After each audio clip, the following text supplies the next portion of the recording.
All right, so I'm going to present our efforts toward developing a robust extraction of metabolites, lipids, and proteins from tissues using the Covaris R230.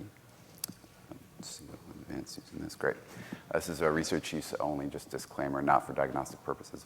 So the general theme of my laboratory is to move toward developing multiomic platforms capable of constructing a systems-level biochemical picture of a biological system that we're studying. So this has two compartments. There's the host and the microbiome side. We're currently measuring DNA, RNA, protein, metabolite, and lipids in these two compartments. The work I'll present today is in mice, so I'll kind of give you some progress that we've made on this. This builds upon our recent work where we developed a single sample multiomic mass spec workflow in plasma, and now we're trying to get all of this from tissues. Now, this was a recent, just a couple months ago, proof of concept from our group where we tried multi-organ proteomics, and this was interesting because we worked with a half-century-old drug, and everything was thought to be basically known about this drug. It's called L-asparaginase, and we managed to find new things that were not known, new signaling pathways, new mechanisms of resistance, new toxicity pathways, and things like that. So now, today, I want to kind of show you our progress toward getting the 3 ohms from a single tissue. So the first thing we wanted to do is choose a challenging matrix to optimize sample prep. Let me be very clear, sample cleanup. So we chose human stool as a starting point. And here you can see our, on the y-axis, we have the number of metabolite IDs at level 2. So high confidence metabolite IDs from a mass spec workflow. And the Agilent Captiva EMR lipid, that's the enhanced matrix removal lipid plate, was chosen for further testing based on its high recovery, high yield. So here's the big experiment I'll talk about for the remainder of my slides here. This is divided into 3 chunks. The first chunk is liver in mice. The second chunk is skeletal muscle in mice, and the third chunk is the human stool. And this is chosen to represent an easy tissue to work with. You've got stool, you've got you've got muscle on the back end. It's fibrous, difficult to recover proteins, lipids, metabolites from. And then you've got the stool with the microbial cell walls that are challenging in their own way. In each case, we're looking at a combination of, let's see if I can use this on the screen, this will work. So we have a matched extraction solvent with a mechanical condition. So you've got a metabolite-focused solvent and condition, a lipid-focused solvent and condition, and a protein-focused solvent and condition. Don't expect you to be able to read all this, especially folks in the back, but I will get into some of the details later. One of the sort of really special solvents that was not on my radar before Agilent put this on our radar was trifluoroethanol, TFE. It turns out that that is one of the elements of the secret sauce of making this all work. So here's a schematic of the workflow that we used. We have these mice. We take muscle and liver, and we put them into the Covaris Microtube 130. These are pre-weighed, and then we post-weigh, so we get accurate tissue weights. And then we have human stool, same thing.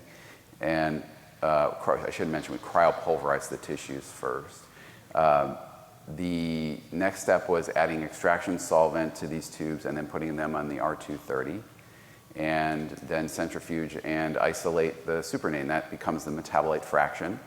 Then you do the same, another round, you add a different solvent. So for us, the best lipid solvents were generally ethanol-based. So you add ethanol to the tube and then run it through the same procedure, isolate the lipid fraction, and then finally put urea-based buffers in the system to extract proteins. I should have clarified earlier, I bring a slight bias to the table here. I am a metabolomics person first and a proteomics person second. I've been doing metabolomics for about 20-some years and proteomics aggressively for only about 7 years or so. So my bias was that metabolites were going to be the weak link in the chain. They're going to be the things that are degrading faster and more problematic. So that's why we sequentially got toward a metabolite lipid protein flow. This is about the third experiment that I'm showing you today in our process. And then I mentioned a moment ago, we found the Agilent Captiva enhanced matrix removal lipid plate to be one of the best ways to clean up the sample. Then we dry down the samples under nitrogen, and we analyze them on the Agilent Revident LC-Q-TOF with 1290 Infinity 3 Bio-LC. So here's the first wave of results. The metabolites, let me set the table a little bit. So with metabolite non-targeted screening, there are different confidence levels in the assignment of the analyte. So on the right side of these tables, you see level 3 confidence. That is, you have MS1 scan matched to a spectral database. On the left side, you have level 2 confidence. That's both MS1 and MS2 spectral matching.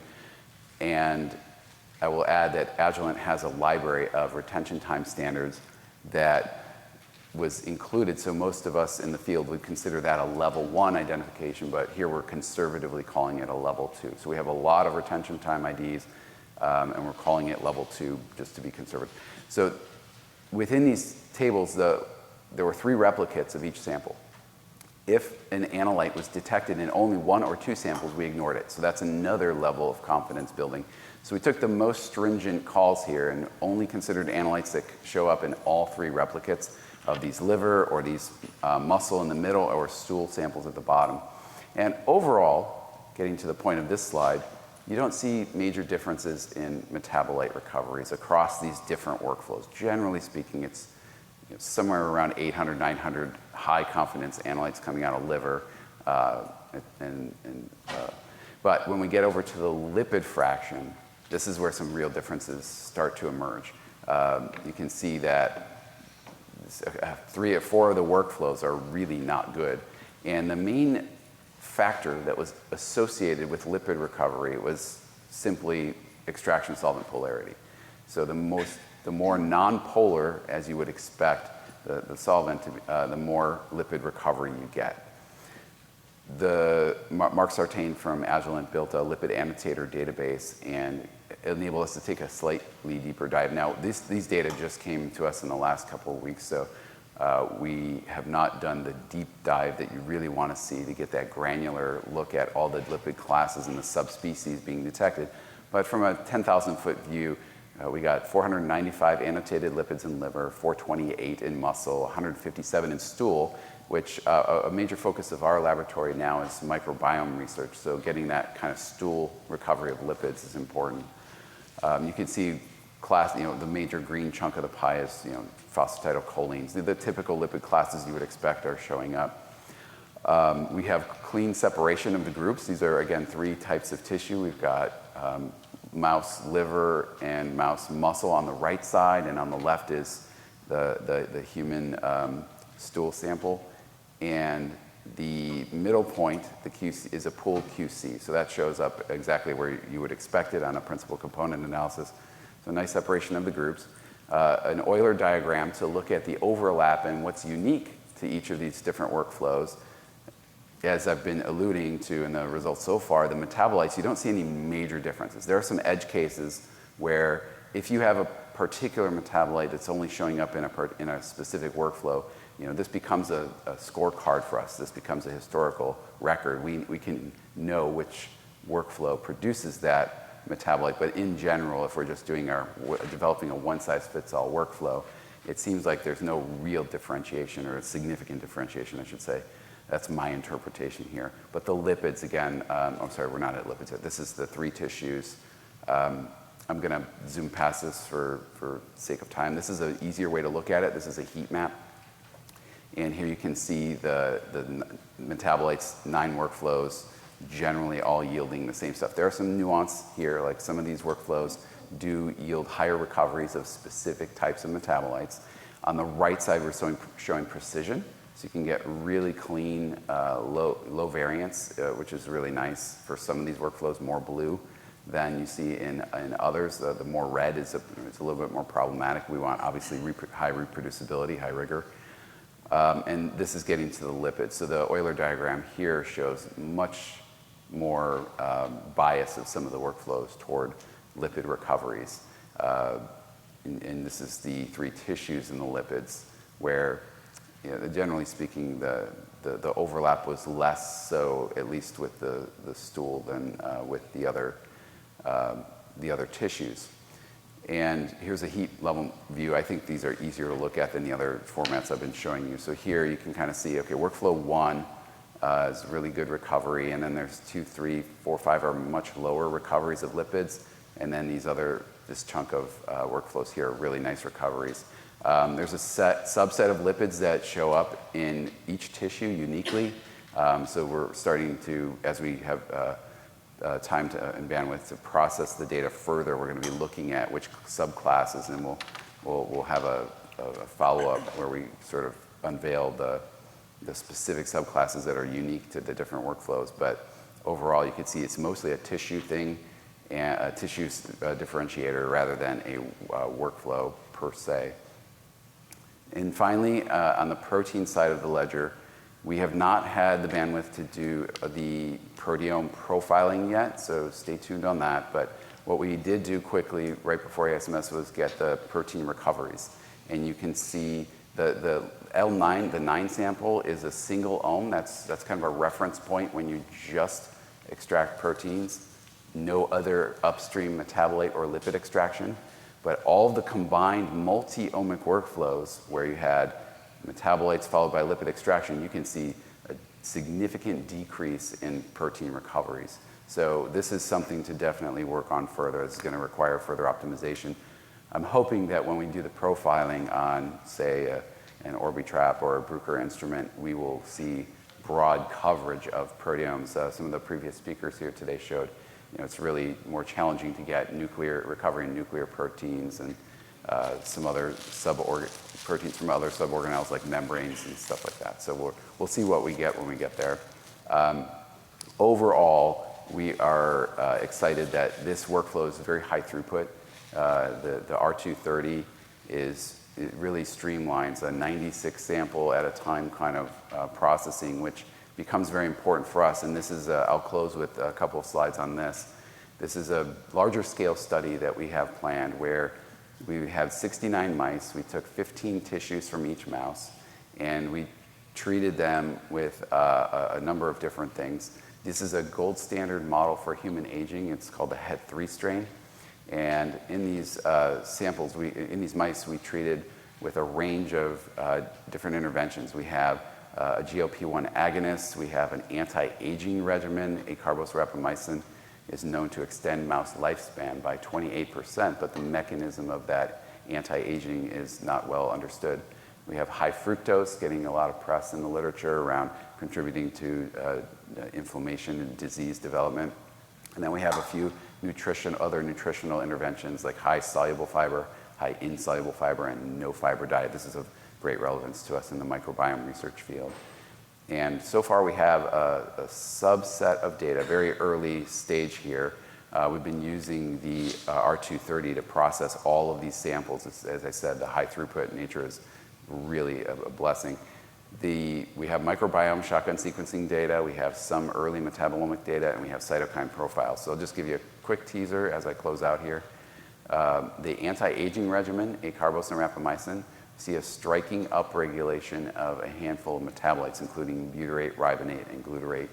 Some of the projected or hypothesized mechanisms here are modulation of the epigenome.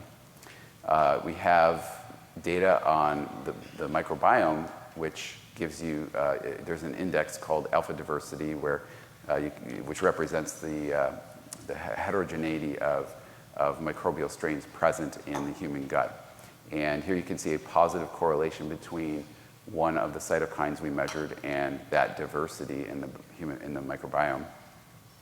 And here you can see a negative correlated metabolite with alpha diversity. And then finally, we have a positive correlated metabolite. This is acetylcarnitine. So these are the kinds of things we're looking for when we cast this wide net in high throughput, multi-organ, multi-omic research. We're not just specifically looking for mechanisms of, say, disease progression or something. This is more like we have a huge data set that we can mine for correlates and biomarkers with things like alpha diversity. So in summary, we are really happy to see that multi-organ, multi-omic workflows are able to provide new insights into biological research, for example, discovering microbiome-mediated signaling mechanisms. Recovery from the metabolite fraction was comparable across all the workflows that we tested. Again, that could have been a limitation of this design, is that we put metabolites first. So if we were to put metabolites last, it might have been a different outcome. The lipid fraction was far more variable, though, and the significant factor seemed to be the polarity of the extraction solvent. You want nonpolar solvents for lipids, with ethanol-based solvents being preferred. And then recoveries from the protein fraction were optimal with the single ohm workflow. Anytime we did multiomic upstream extraction of metabolites first, followed by lipids, the protein recoveries were not very good. So that's another factor we'll continue working on. I would like to thank Xiaomeng Liang on my team, who generated a lot of the data here. Huge thanks to the Covaris team for holding our hands through getting started with the R230. It's an amazing system, and we've been super happy with it. Thank you all.